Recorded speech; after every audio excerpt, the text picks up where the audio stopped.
rigolo. Pierre Ducrot, comme tous les lundis, les drôles de dames à un quart d'heure de la fin de l'after. Après Philippe Auclair, après Fred Hermel, avant Simone Rovera, David Lorto.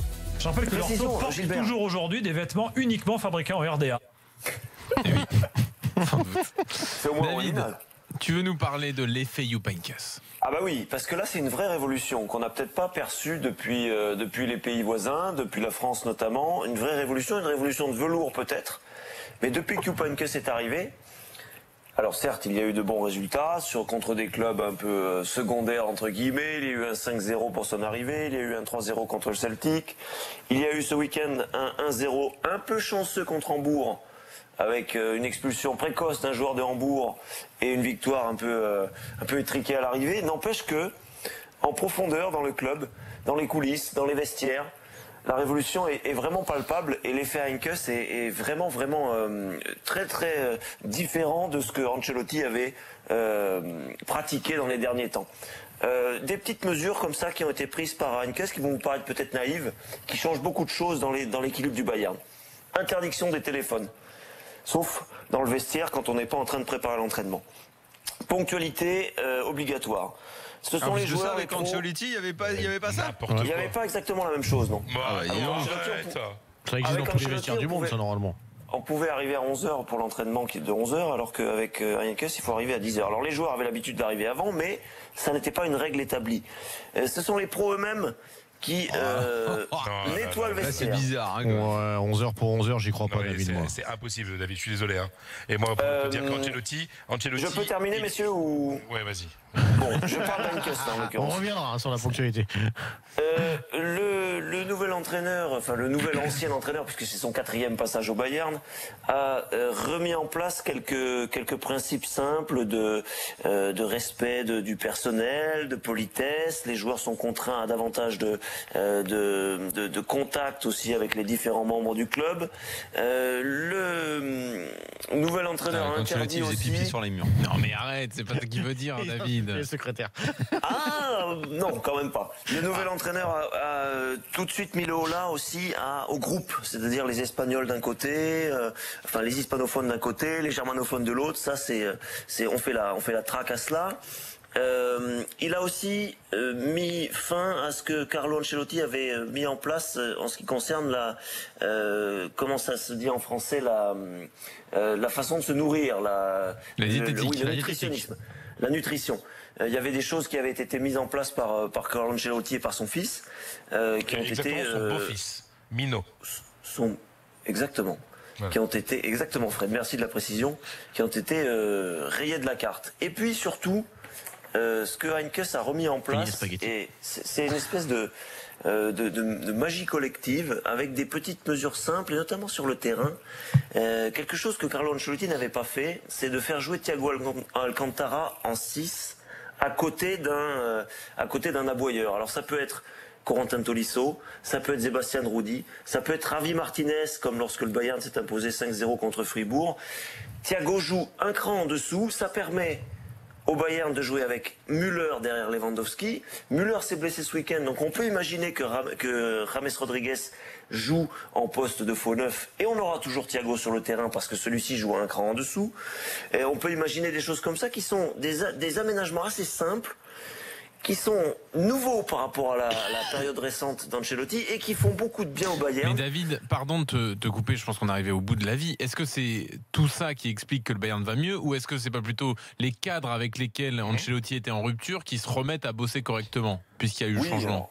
Alors voilà. Évidemment, tu as un surcroît de motivation. Tu as aussi le fait que Heinkes a remporté la Ligue des Champions en 2013 avec 4 ou 5 joueurs de l'effectif, notamment bien sûr Ribéry, notamment bien sûr Robben et quelques autres.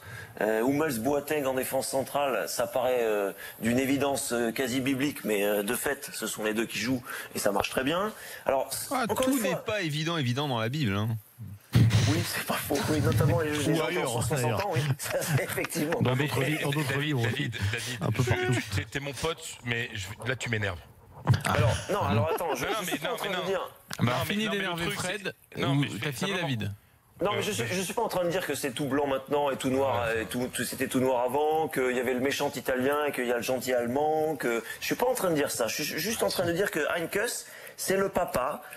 Dans un autre style qu'Ancelotti, parce qu'il peut être aussi extrêmement brutal, mais il a un style complètement différent qui a opéré une révolution des petites mesures, des changements, qui font qu'aujourd'hui, on a retrouvé, alors ça va durer, on verra ou pas, on a retrouvé l'harmonie qu'il y avait il y a 1597 ou 18 jours lorsque Heynckes a quitté le Bayern. Et excuse-moi, alors l'harmonie retrouvée, c'est que messieurs Ribéry et Robben jouent quand ils veulent. Déjà, ça c'est déjà l'harmonie retrouvée. Bon, c'est vrai que Ribéry est blessé, mais c'était le gros problème. Carlo Ancelotti estimait que les joueurs qui ont une grosse trentaine, qui avaient tous eu des gros problèmes physiques tout au long de la carrière, etc., ne pouvaient plus jouer 50 matchs dans l'année et qu'il fallait faire tourner. Ça, à chaque fois que Robben ou Ribéry ne jouait pas, ils allaient voir Honest. Ah oui, ça c'est vrai qu'il ne fait pas tourner. C'était ça la base. Et puis, je veux dire, toutes ces petites mesures... que Honest, je ne sais pas ce qu'il trouve et ce qu'il a avec Ribéry. Il y a l'impression qu'il le prend pour son fils. Non, mais il y a un truc qui me trouve, que moi je trouve dégueulasse, c'est qu'un grand club comme le Bayern utilise ce genre de petites mesures en disant oui, ces petites mesures, regarde ce qu'on fait. Maintenant, les joueurs arrivent à l'heure, etc. Quand tu veux tuer ton chien, tu dis qu'il a la c'est pas tellement le Bayern, en fait. Non, oui, mais c'est pas tellement le Bayern. Mais c'est ça, c'est tout ce discours pour justifier le départ d'Ancelotti. Mais David, quel est le club au monde où les joueurs sont pas, tous les joueurs pros sont pas censés bien s'alimenter, arriver à l'heure, même arriver avant l'heure pour travailler ou aller aux soins, etc.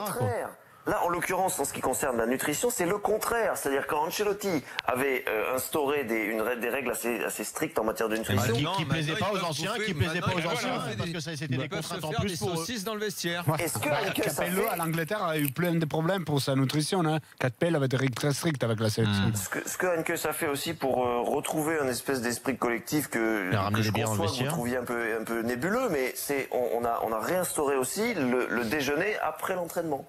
À la fin des entraînements, le midi, on est obligé de se retrouver en équipe. Bon, alors après, ça peut marcher un moment, ça peut ne plus marcher, je suis bien conscient de ça. Ce que je voulais vous dire simplement, c'est que... la com de la part du Bayern pour justifier le départ d'Ancelotti. Excuse-moi, mais les joueurs... La com, ok, mais David, il est là aussi. Qui commence à 11h, les joueurs, il n'y a aucun club au monde où les joueurs arrivent à 1h01. C'est pas possible, ça n'existe pas. Au-delà de tout ça, ce que tu dis, David est là aussi pour nous remonter ce qui se dit en Allemagne. Et justement, ces petites mesures, comme on dit, visiblement, on en parle beaucoup en Allemagne et on explique en partie le renouveau du Bayern comme ça. Donc voilà, c'est important de le dire aussi. Après, on enchaîne, messieurs. Comment ? On n'a pas beaucoup de recul, ça fait 3 matchs contre bien des sûr, adversaires modestes, on verra contre le Paris Saint-Germain. J'attends un Real Bayern en 8e, alors je vais me barrer. Oui, mais il n'y aura pas Ancelotti. Au moins, le Bayern sera à l'Euro match. Mais ça sera un tribune à côté de Fred. Ah oui, il commentera peut-être sur RMC avec Fred. Tu lui proposeras quand même un moment. En même temps, ça va être compliqué, Fred, parce que le Bayern va faire 2e de sa poule et le Real aussi. Ah ouais, tu crois?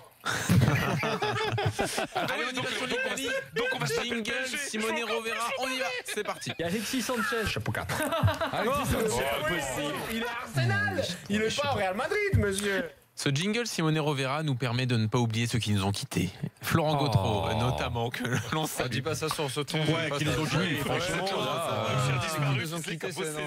Ils sont partis travailler ailleurs, on va dire. Pas applaudir. Mais vous aurez compris la blague quand même. Oh là là. Nous, oui, mais quelqu'un qui arrive là à ce moment-là. Vous balancez des horreurs pendant 2 heures. Moi, je suis la peur du. Et j'ai un truc sur Flo Gautreau, tout le monde sait où il est parti. Non, mais quitter, ça c'est. Oui, d'accord.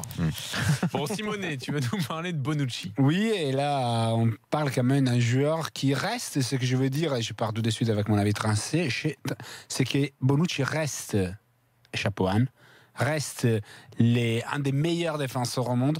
Et c'est un peu tôt pour l'intérêt. On a le droit de pour sortir dire... des chapeaux, hein. On a droit, oui, mais lui il reste chapeau quand même. Les chapeaux sont mouvants. Les chapeaux sont mouvants et en ce moment, franchement, c'est vrai.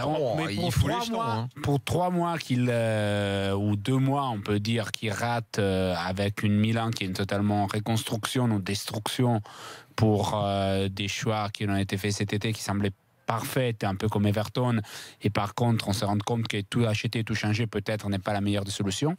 Ce que je veux dire, c'est que si Bonucci est encore ce soir à Londres à la première semaine de la FIFA et un des 3 défenseurs centraux qui est dans la liste de Ballon d'Or, c'est parce qu'il a été un joueur extraordinaire pour les dernières 6 ans, là où elle a mené la Juve, là où elle allait, en finale de Ligue des Champions pour 2 fois dans les dernières 3 ans.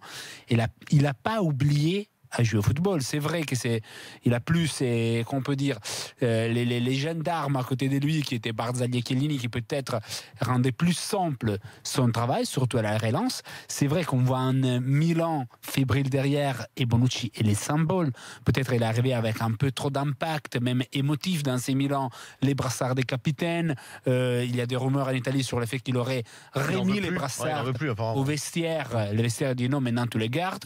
Qu'il y a une vraie fracture dans le vestiaire entre les anciennes et les nouveaux qui sont arrivés cette année. Là, ça montre aussi le fait qu'après l'exclusion, parce que dans les faits, il y a une exclusion, un carton rouge direct à Bonucci pour un coup de coude sur un adversaire, Rossi de Genoa, ce week-end, qui a obligé Milan à jouer à 10 et donc, encore une fois, n'est pas arrivé cette victoire qui ferait tellement du bien. Et c'est les 2e matchs d'affilée après Europa League, la Cap d'Athènes et Genoa, que Milan sort sous les sifflets des San Siro. Il était 60 000 cet été pour un tour préliminaire d'Europa League. Il était 17 000 jeudi en Europa League. Donc, on est en train de vivre quelque chose d'étrange parce que la passion qu'on pensait avoir retrouvée cet été, elle a disparu. C'est déjà éteinte. C'est déjà éteinte. Comme ça semble disparu, les Bonucci de la Juve. Aujourd'hui, hier soir, mais on a 20 secondes pour finir. Hier, Mendes Buffon a rappelé l'importance de Bonucci. Dans 2 semaines, on a un barrage pour la Coupe du Monde. Et si un joueur comme Buffon se rend compte ou fait un peu de la com pour dire Bonucci reste l'étolier qu'il a toujours été, c'est normal d'être en difficulté, ça veut dire qu'il a besoin de se peut-être s'il retrouve ses amis et ses automatismes, il redevient bien. C'est pas un hasard. Quand tu as joué pendant des années avec les mêmes terminer, dans un c'est système, pas un hasard que son meilleur match de la saison a été en Albanie avec le maillot de l'Italie. Merci Simone, merci pour ta concision. On en reste là. Merci à tous les drôles de dames. Merci Daniel. Merci Pierre, vous avez été au top. C'est incroyable, limite trop sage. L'after revient demain à la fin de Guingamp-Montpellier. Semaine de 16e de finale de Coupe de la Ligue. Bonne nuit à tous. Bonne nuit.